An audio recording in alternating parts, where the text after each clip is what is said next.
When perhaps you're on vacation or otherwise in a place that relaxes you, perhaps a happy place, it's easy to say that you're relaxed. But when you're in the thick of it and chaos is all around, that's where you really find out if you have found the center of calmness.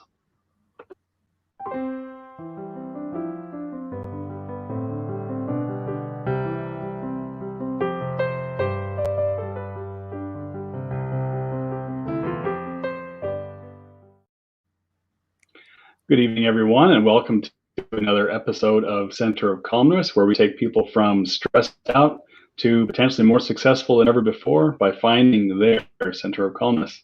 Tonight, we're super blessed to be joined by Teresa Crowley. Welcome, Teresa. Thank you very much. I appreciate you having me. I just wanted to ask at first, how are things going where you are? I understand you're calling in from near Denver someplace, right? That's right. I live in Parker, which is a suburb of Denver, and things are okay today. I am pretty happy with a nice fall day and little or no smoke, where I know a lot of the country has smoke. So today we're doing pretty good and clear. That is super glad to hear. Yeah, I understand that with the wildfires that I understand originated in California and worked their way through extensive amount of acreage, that a lot of folks have had a lot of trouble with the air. So I'm very glad to hear that perhaps some of that has subsided. Yes, today is a good day. A couple days ago, I can't even imagine how they are close to the fire because we had just terrible smelling air and it looked horrible too when we're maybe 1,000 miles away. Right. And it's just amazing how far-reaching those pollutants can get with all of that smoke being generated. And actually, that's I hate to say it, but that is a segue into our topic. We're talking about chaos, and I can't imagine anything much more chaotic than a wildfire and all the devastation that causes, and how many lives have been impacted now for several weeks, dealing with that concern, a major concern for many folks. So, as I understand it, by reviewing your website, Teresa, one of your specialties is to help people find calm when they're in the midst of a chaotic situation. I'm curious as to how you arrived at that point in your career and your life where you found your point of calm and then found it your mission to begin helping others do the same.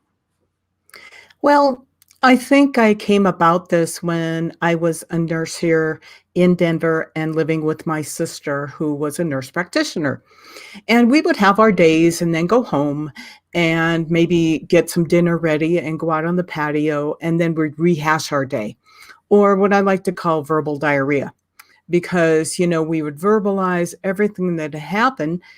But when dinner was done, ready for plating, we would say, okay, enough of that. And we'd always end up looking at each other and saying, we just know too much, because, we do. And as a medical person or just a person in any business, if you're rehashing what you're doing, you know too much about that. So we would do that and kind of get over the stressors of our day. And a lot of things in medicine do cause us stressors, do cause us to be upset. And it's a big put on a happy face, because when you have someone who is experiencing like something very severe medically or is getting bad news, you are their support system. And the last thing you want to do is not be empathetic. You want to be able to be empathetic and sympathetic to it. And even if it's like the 80th time that you've given this news or listened to this news, every individual was different answers. Are you dealing with the family? Are you dealing with the patient themselves? So when we would come home and we would talk about whatever happened, it was one way for us to deal with our stress so we could go back and do it the next day. And that's where it all really came from, because we had to learn how to deal with the things that were happening in our day-to-day life so it wouldn't affect us. No, I totally understand that. And just so the audience can help relate, although I'm sure there's quite a few nurses that would be out there listening to this at some point, could you take me through the moment of where you're having to, even if it's the 100th time you're sharing bad news with a patient and with their family member or significant other or a special friend, what is that moment like where you're having to, the news is bad, they're not ready for it, and is there a point of, do you feel a stress response, or what is that, what's going on inside of your own mind when you're having to present that information? Well, a lot of times I think you don't know what to say until they've said something. You don't know if they have understood it until you've explained it. And you want to use layman's terms most of the time, but sometimes deer in the headlights. They're not going to understand it until they're on the phone the next day, or the family member has the emotional response, and the patient themselves is okay. And we're doing what? And they're very calm and they're understanding. So you can have all of these dynamics in the room. And so you just,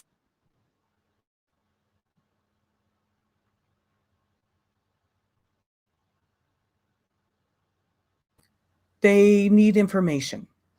They need people and to understand where they're going through. And then we help them, because we don't know really if they've read everything on the internet and they're scared to death, or if they've read everything in the internet, now tell me the truth, that kind of thing. And I think it's all an approach, and I think it's all in sincerity, when you're there, and you don't blow them off, and there's nothing flip about it.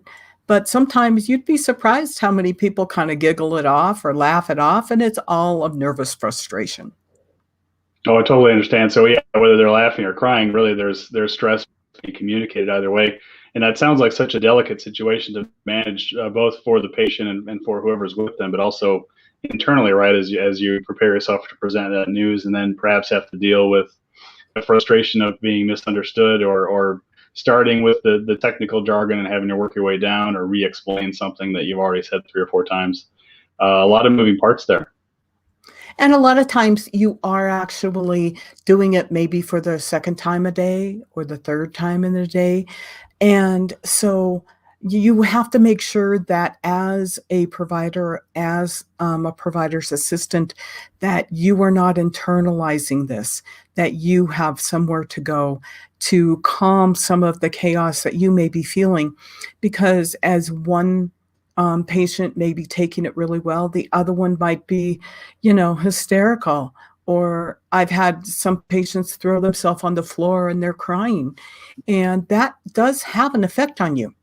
And so a lot of times the chaos you deal with right then and you just do it.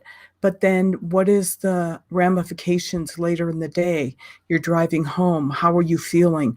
What are you going to do to make yourself calm it down a bit? Because if you don't, then it just kind of like builds, or it's a domino effect, and you can become ill because of those stressful situations. Completely agree with it. And I really love how you put that, where the stress builds up, even if you don't perceive it, or if you think you've cleared the situation and you moved on to the next patient. Really, some of the energy of that encounter remains. Now, as you speak with your sister, then to kind of decompress after the day's work, can you take us through how that process works, and how it helps you? Well, a lot of times we'll sit down, how was your day and what happened? And, was it good? Was it bad? Was it boring? Is it a coworker? But I think when you do verbalize things, then you do actually deal with it. When you don't verbalize, you maybe find a different way to do it, or you go work out, you get your stressors out. We used to try and laugh, because I'm a big believer in how laughing, if you laugh for a minute, it'll take an hour of that stress away. And I have friends that do laugh yoga, and they explain to me that you don't even really have to be laughing for real. You can just fake it, but it still helps you. And so we would, verbalize, try and get our feelings out, because knowing my sister as she knew me, it was the feelings and the emotions that we got out. But if you are trying to ease up some of the stress by going to the gym, but you're stressing about getting to the gym, you've just defeated the purpose. And as the stress can build on yesterday's stress, on the day before stress, and the day before stress, if you don't take care of that, like I know you can with little techniques, you are going to be sick because as you're stressed, those cortisol levels rise in the body. And that's kind of a fight or flight, in simple terms. But if they never have a chance to go down to a normal level, well, then when they build upon each other, you do become ill because those cortisol levels will really beat up any kind of cell that's trying to help your immunity, and it absorbs the possibility of those immunity cells to help you. It weakens them so much you won't have them anymore. And so that's the reason why day by day, or try and ease those up a bit, because you want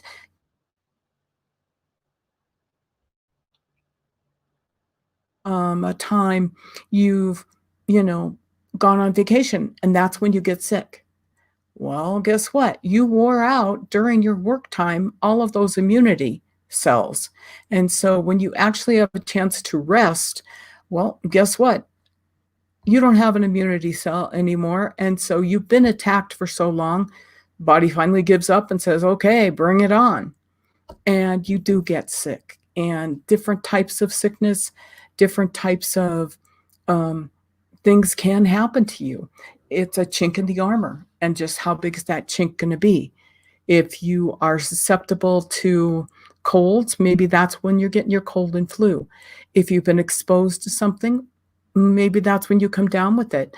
Or heaven forbid, you're predisposed to a real chronic illness, or or an acute illness that could be really, really bad. I hate to say the big C word, but and Sure. you don't have those immunity cells to help you, it can be really, really bad for you, your health. And without, any armors, without any immunity cells, without something to help kick it into high gear for your health, you're stuck. And you let nature take its course.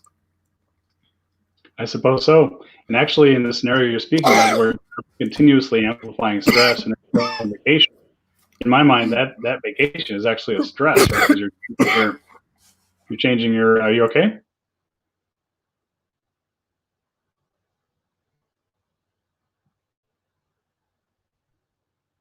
Yeah, what I was going to say is that you're changing your pattern, right? So you have a pattern of stress, and perhaps your body is adapted to stress. But then you go on vacation, suddenly that stress is, or that stressors have been released. Now the shift, right, is also a stress in and of itself, as the body needs to adapt to new circumstances. And we're really good at adapting. We really are. We we are. I mean, we just take care of ourselves. And it's really kind of difficult sometimes when you ignore signs. It's really difficult when you, how do you put it? Oh, I'm okay. I'm okay. And when you're really not. I mean, it's kind of ironic. I'm saying that right now, but Yeah. hang on, I'll mute my mic. Oh, okay. Yeah, just to fill in a little bit for that, right? If we are feeling stressed and we're denying that, right, and saying I'm fine, right? Some of that's mindset, but the rest of it is actually Bless a you. lie, right? Which creates more stress. Well, and I think realistically, we have put up that cheap facade for a very long time. We're used to it. It's a reflex. And then we go home and we're like, I don't need to do anything. I don't need to get better. My day was okay. And that's when, I would sit with my sister and we talk about things, and I would think, oh my goodness, what that happened? And she's like, yeah, yeah. But then when she would talk about it, she'd get the emotion out. That helped. When she would listen to what I had happen, she would be kind of like my protector, and kind of like, that really happened? And I'd be going, yeah, that really does happen. Or I used to work in a physical medicine rehab department. A lot of sad, sad patients. And they gave me the most inspiration because they were still there. They were surviving. They might have a traumatic brain injury. They may have an amputation. But once the initial situation was taken care of, they learned to adapt. They learned to who they are. And they surprised me a lot. When I think of the things that you can do, to ease up on some of the situations, music. When you see people singing the top of their lungs, they're letting it out. They're trying to just, you know, a little bit of therapy, a little bit of music therapy is really good.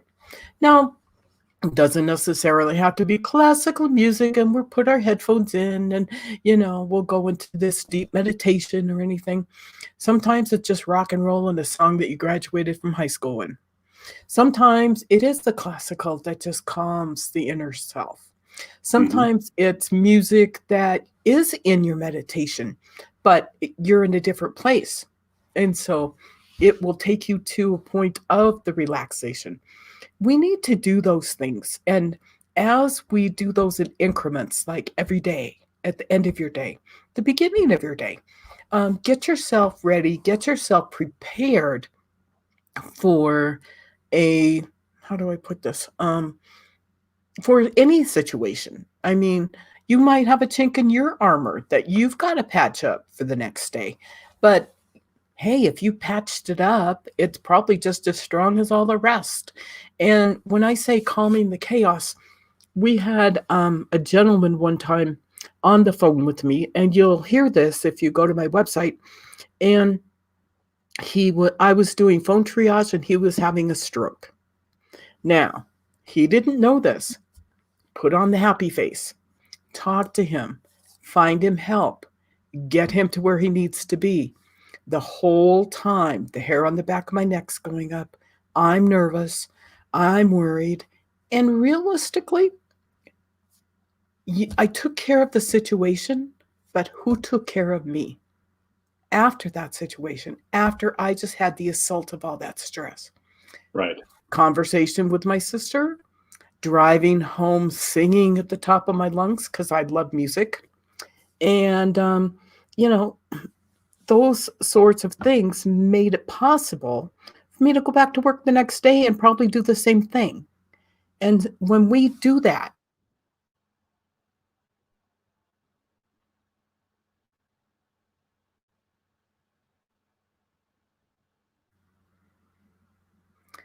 so I think to calm the chaos bit by bit, moment by moment, is something that we need to learn how to do to keep ourselves well. And those small increments add up, just like laughing. If you can laugh for a minute about something stupid, that's why comedies are so important and comedies are popular because people laugh. And there's nothing better than sitting in a movie theater and hearing somebody's great laugh. Absolutely. Um, I think we relate to it. And I think that we are actually wishing we could do that ourselves because it's just the release of so much tension and just the release of feeling. And so when you look at calming the chaos, you look at yourself. And I really think that mindset in this is big because if you can turn those thoughts around. And my sister once told me, she goes, pat yourself on the back sometimes because you were doing a really big emotional situation. You turned it into a win. And a lot of times when we think of emotion and the workplace, we think of bad things. But this was good. Awesome. Yeah, and it's so great that through calming techniques, you're able to deliver those results. And then, like you said, have a way to decompress afterwards so that you're reloaded and Hmm. ready to achieve the same or better in the following day, right? That achievement or that mindset to keep going, and also the mindset take a moment, step back, decompress, engage in some laughter, comedy, share, right, and let those emotions release. That's all huge. Now, I did notice on your website you do mention some meditation techniques. Is it mostly the laughing, Yes. the yoga you're speaking of, or do you have other techniques that you also No, work in? people think that meditation has to be the 30-minute and they don't have the 2020 version of meditation. My website has mini meditations. And if you go there and you click on one, I was on there today and it was the ocean. It's like 2.5 minutes long. If Nice. you can get to something and you listen to something, start small. Listen to those. Listen to, like there's Deepak and there's Dr. Joe, and there's a bunch of people who do some really great work when it comes to meditation. But if you don't think you ever have time, do you have 2 minutes? Maybe in the morning? Maybe you're putting your makeup on. Maybe you're just getting out of the shower. Um, Turn on something, or just before you go to bed, you have 2 minutes to kind of chill. I don't like to have them too long, especially in the beginning, because I think a mini meditation, it's the building blocks. Maybe you want to listen to 2 or 3 a week or something. Great. Once you're into that mode and you've helped yourself, then you're a consumer. Go find something that really helps you, that really connects with you. And if a 2 or a 3-minute meditation connects with you, I'm really excited about that. If you can do a 30-minute meditation, I'm more excited for you. Find something that works, because as the consumer, if you are doing something that fits your life, you're probably more likely to continue on with it. So try a mini meditation for a week. Don't give up after the first one. And then, move on to maybe one a day for the week and see how it works. And if you find that, hey, maybe it works better in the morning, or maybe it works better in the evening, maybe it works better, while you're cooking dinner. Dr. Joe Dispenza, he has meditation while you walk. So find some way that it fits in your life and then try it out. Test drive it. You don't buy a car without driving it anymore. Test drive them. Find out what's good for you. Your meditation might be rock and roll music, and you go back to a time where, you have memories and it's an escape. Your meditation might be nature sounds, where I have some on there because I love the ocean. I live landlocked Colorado. I love the ocean. Or maybe it's the birds singing. Maybe, you're hearing, a babbling brook or something. Great. Or music. Maybe some calming music. Maybe some nondescript music. I got into this a long time ago with Thelonious Monk. And Thelonious Monk had a song that was all introduction. Would be an intro and another intro and another intro.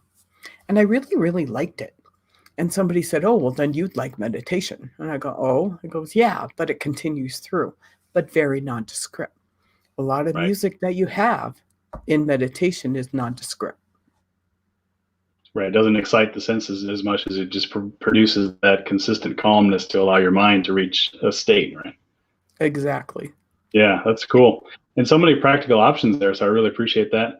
And given that you have these 2-minute intro meditations, which I think are super practical, and especially for those that might be stuck in a paradigm that meditation is something you have to go to the top of the mountain to do, or perhaps in my case, I had felt I had to go to the ocean to do. It's great to bring the ocean to you through the tape that you've already got, as well as some of the other options you have. So I wanted to put up your website here real quick, which is just simply your name, TeresaCrowley.com. That's THERESA, capital CROWLEY.com. Teresa, it was such a pleasure having you on the show today, and thanks for all of the practical tips and insight and advice, as well as sharing deeply from your own story. That was awesome. Well, and if you go on the website and you subscribe, it'll say subscribe. It's just to get you into some of those meditations. I won't spam you. There's no reason to do that. You can look at that. You can look at soon to be released. I have my podcast also, are in health tips. I have another podcast starting, and it's going to be on the short version, Mindset Minutes. And so, poke around, look at a few. A lot of times with Calm, you can journal. I have a journal option in there too. But don't be afraid of putting your name down. It's not going to be spammed. I'm not going to sell your name. And that just allows me to allow you to get into the site because, the internet isn't always nice. And so if you do that, get into my site, explore it, send me an email if you have a question. And I hope that you feel better, that the calm of the chaos and the stress in your life be something that you can manage. Awesome. And thanks for offering all those resources to the audience. And I hope they will reach out to you and leverage them without any spam, of course. Thanks Great. again, Teresa. And it was so nice to have you on tonight. Well, thank you very much. Even with my little coughing, I hope that, it's just human. We're just being human. Absolutely. Yeah. This isn't about perfection, it's just being ourselves and finding our way to the center of calmness. Yes. I'm DK Warner.